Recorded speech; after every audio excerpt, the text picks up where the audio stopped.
आज हमारा session customer support के बारे में है कि अगर हमारे अकाउंट्स पे कस्टमर सपोर्ट 100% हो, कोई बायर जिसको कोई भी इशू है, अगर हम उसका इशू उसके इनबॉक्स में ही सॉल्व कर देते हैं, उसको हम नेगेटिव फीडबैक की तरफ जाने नहीं देते, तो इंशाल्लाह हमारे अकाउंट पे कोई इफेक्ट नहीं पड़ेगा कभी भी। सस्पेंशन रेट 0% हो जाएगा, क्योंकि हमारी जो पॉलिसीज़ एजेंसी की ब्रीमा ई-कॉम एजेंसी की पॉलिसी है कि हमने कोई काउंटरफेट प्रोडक्ट नहीं लगानी, हमने कोई आईपी कंप्लेन वाली प्रोडक्ट नहीं लगानी, हमने हमेशा जेनेरिक प्रोडक्ट्स लगानी है।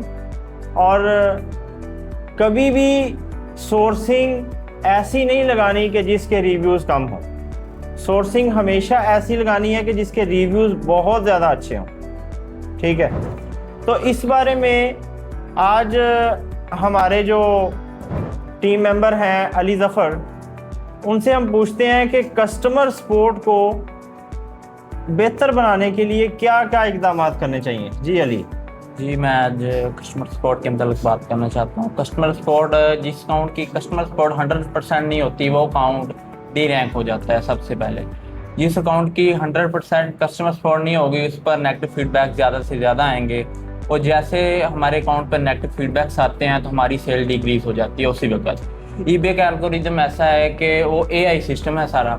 अगर हमारे अकाउंट पे back to back negative feedbacks आ रहे हैं, हम उसे नहीं सोल्व कर पा रहे, बायर से नहीं कॉन्टैक्ट करते, हमारे ऑर्डर्स कम हो जाएंगे, हमारी सेल रुक जाएगी।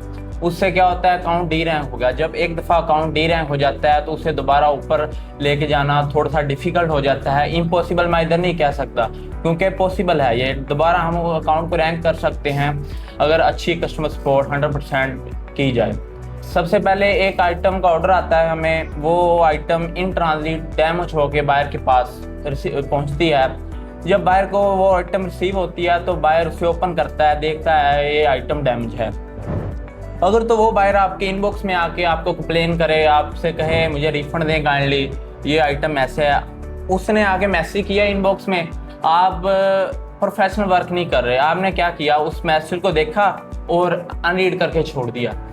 फिर क्या होता है, एक कस्टमर को आइटम डैमेज गई होती है या कोई भी इशू होता है, वो इलेक्ट्रिक प्रोडक्ट हो, वो नहीं चलती, कोई भी इशू बन सकता है प्रोडक्ट में।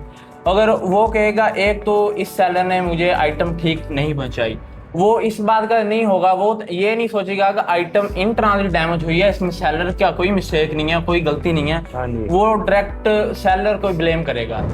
अगर हम उस बायर का रिप्लाई नहीं देते, उससे उसके मैसेज के बाद टाइमली नहीं देते, तो वो बायर 100% चांसेस हैं कि वो हमारे अकाउंट में नेगेटिव फीडबैक दे जाएगा।